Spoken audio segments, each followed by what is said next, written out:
मेरे साथ बातचीत करने के लिए मौजूद हैं रामदरस यादव एडवोकेट जी। रामदरस जी, क्या कहना है? लोकसभा का चुनाव चल रहा है, लोकसभा इलेक्शन 2024 का मौसम है, बोलबाला है। लोकसभा आजमगढ़ सदर को लेकर क्या कहना है? क्या मुद्दा है? क्या समस्याएं हैं? अधिवक्ताओं की क्या समस्याएं हैं? क्या मुद्दा है? हम अधिवक्ताओं की समस्या, सबसे बड़ी समस्या यहाँ टीन शेड के नीचे बैठने की है और पानी की है। और तमाम अधिवक्ता ऐसे हैं जो बिल्कुल जूनियर अधिवक्ता हैं, उनकी तमाम समस्याएं हैं कि उनको सरकार की तरफ से कोई व्यवस्था नहीं मिल पा रही है। जैसे स्टाइपेंड वगैरह की जो है जूनियर कैसे बियर कर पाएगा जो है आज की महंगाई के समय में। आजमगढ़ सदर लोकसभा से बीजेपी से सांसद और बीजेपी प्रत्याशी दिनेश लाल यादव निरहुआ है।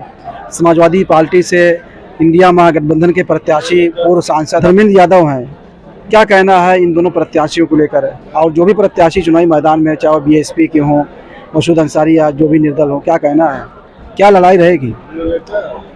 लड़ाई तो कोई अगर लड़ रहा है तो माननीय धर्मेंद्र यादव जी लड़ रहे हैं। बकिया कोई मैदान में नहीं टिकेगा। इसलिए नहीं टिकेगा कि भाजपा वाले स्वास्थ्य, शिक्षा, रोजगार पे कोई बात नहीं कर रहे हैं। महंगाई अपने चरम सीमा पे है, रोजगार मिल नहीं रहा है, युवाओं को नौकरी मिल नहीं रही है।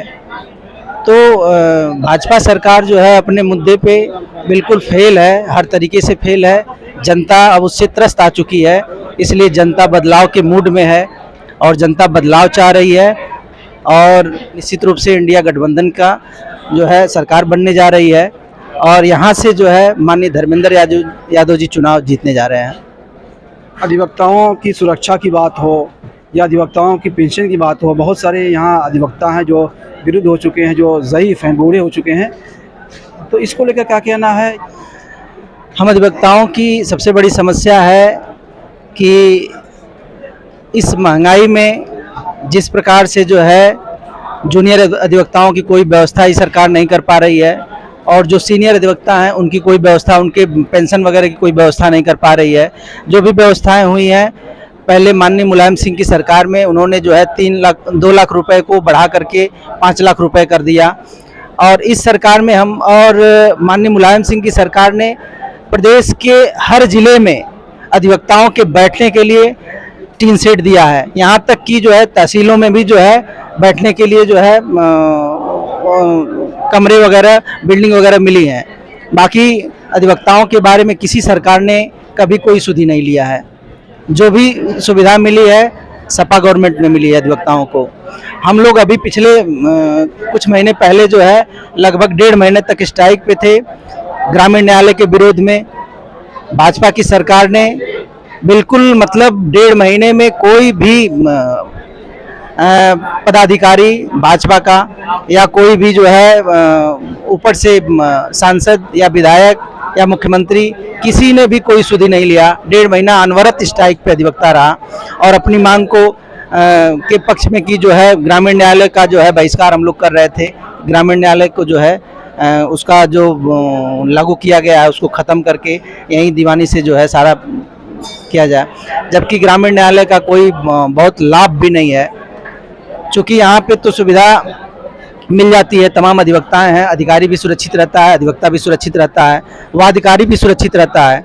और ग्रामीण न्यायालय के मुद्दे पे जो है अगर ग्राम स्तर पे जो है तहसीलों में देख लीजिए, आए दिन मारपीट होता है और एक आर्डर होता है उसके खिलाफ तुरंत दूसरा आर्डर हो जाता है। रामदरस यादव जी, अधिवक्ताओं की लड़ाई किससे है? अधिवक्ताओं की लड़ाई सीधे सीधे सरकार के खिलाफ है। हम लोग चाहते हैं कि वर्तमान सरकार जो तानाशाही हो गई है, जो हर मुद्दे पे फेल हो गई है, इस सरकार का हम लोग विरोध कर रहे हैं। और निश्चित रूप से जो है जो भी सरकार बनेगी वो अधिवक्ताओं के हित के लिए बनेगी, ये हम लोगों को विश्वास है। इसलिए हम लोग इंडिया गठबंधन की सरकार को चुनने जा रहे हैं। यहाँ पर कुछ और अधिवक्ता हैं, हम उनसे बातचीत करते हैं। Harikesh Yadav advocate, civil court, Azamgarh. क्या मुद्दे हैं?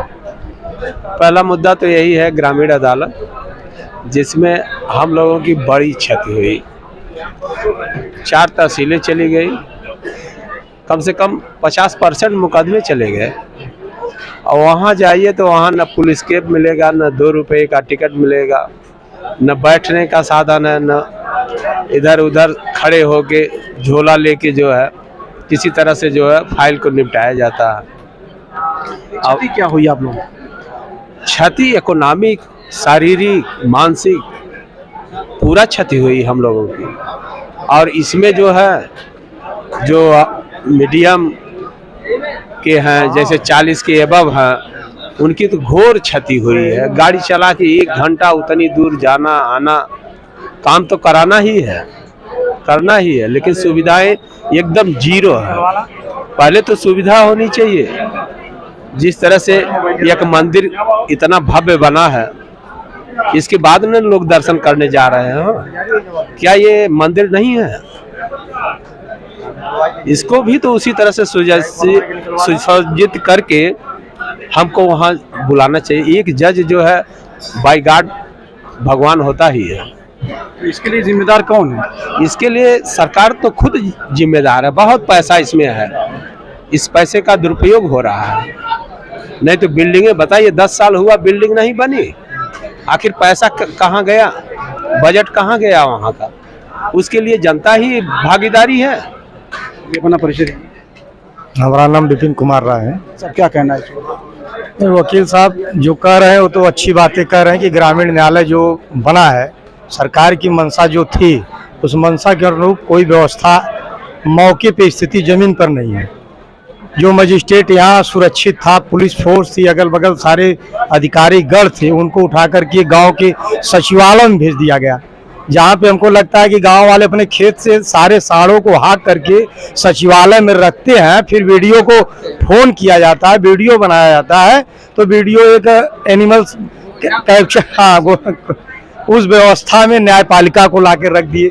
आज वहाँ वह स्थितियाँ पैदा हो चुकी हैं कि न वहाँ वकालतनामा मिलने वाला है, न कोई बैठने की व्यवस्था है, न कोई सुरक्षा की व्यवस्था है। अगर कोई वादिकारी से अगर 10 रुपया वकील ले लेता है और किन्हीं कारणों से उस वादिकारी का कार्य नहीं होगा, तो हमको जहाँ तक उम्मीद लगता है कि शाम तक वह वकील साहब का कॉलर भी पकड़ लेगा। तो कौन वहाँ बेइज्जत या कौन मार खाने जाएगा? और जज साहब की भी हिम्मत नहीं है कि जो वहाँ का दबंग व्यक्ति हो, क्योंकि ग्रामीण न्यायालय है तो हर जगह तो सरकार उतनी सुरक्षा दे नहीं पाएगी। ये आक्रोश, ये नाराजगी आप लोगों की किससे है? जो सरकार से है कि तो सरकार, ये मुद्दा बड़ा है। सरकार जो है, ये जो व्यवस्था है ये विश्व बैंक का है। अब विश्व बैंक ने जो यह व्यवस्था दी है कि ग्रामीण न्यायालय को सुचारू रूप से व्यवस्थित ढंग से बना करके गरीब जनता के न्याय के लिए व्यवस्था दी गई है। इसके पहले फास्ट ट्रैक कोर्ट भी इसी तरह चलता था और उसमें कार्य चले, वह दीवानी कैंपस के ही अंदर उसकी व्यवस्था की जाती थी। आज बताइए, अगर ये व्यवस्था अगर इन्होंने दिया तो सारी रूपरेखाएं जमीन पे करके अगर ग्रामीण न्यायालय भेजते और वहाँ सारी व्यवस्था देते, पीएफसी बल की व्यवस्था देते, किसी एक जोनल मजिस्ट्रेट को वहाँ, जैसे एसडीएम हो गया, आपके हर तहसीलों बैठता है, हर जनपद में बैठता है, वहाँ एक मजिस्ट्रेट को व्यवस्था दी जाती है कि अगर कचहरी परिसर में किसी भी प्रकार की कोई दिक्कत हो तो तुरंत पीएफसी व्यवस्था कर दी जाए। पुलिस तो हमारी सुरक्षा नहीं कर पाई, वो तो नेताओं की सुरक्षा में पड़ी हुई है। नेता के लिए पुलिस बल कम है। तो इस मुद्दे का असर चुनाव पर क्या पड़ेगा? चुनाव बुरा असर पड़ेगा। इसीलिए तो कोई प्रत्याशी हम लोगों से मिलने नहीं आ रहा है, किसी की हिम्मत नहीं बन रही है। बीजेपी के लोग तो कहीं प्रचार करने की भी हिम्मत नहीं जुटा पा रहे हैं। इस मुद्दे पर अधिवक्ता जो है एकजुट है, पूरा एकजुट है, इसमें कोई भी, क्योंकि अधिवक्ता शब्द जहाँ लग गया वहाँ बिरादरी की बात नहीं है।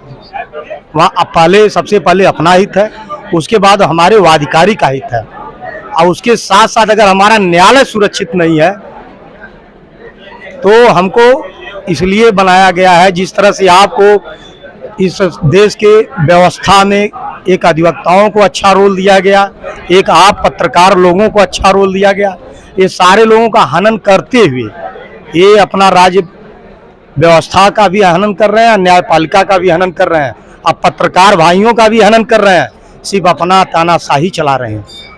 ये लोग भी हमसे बातचीत कर रहे थे और जो भी अधिवक्ताओं की समस्याएं हैं, जो इनका मुद्दा है, उस पर हमसे चर्चा कर रहे थे। खबरों नजर चैनल के लिए शमीम जराजपुरी आजम। ताज़ा और तमाम खबरों को देखने के लिए हमारे चैनल को सब्सक्राइब करें। वीडियो पसंद आए तो लाइक और शेयर करें। खबर और विज्ञापन के लिए संपर्क करें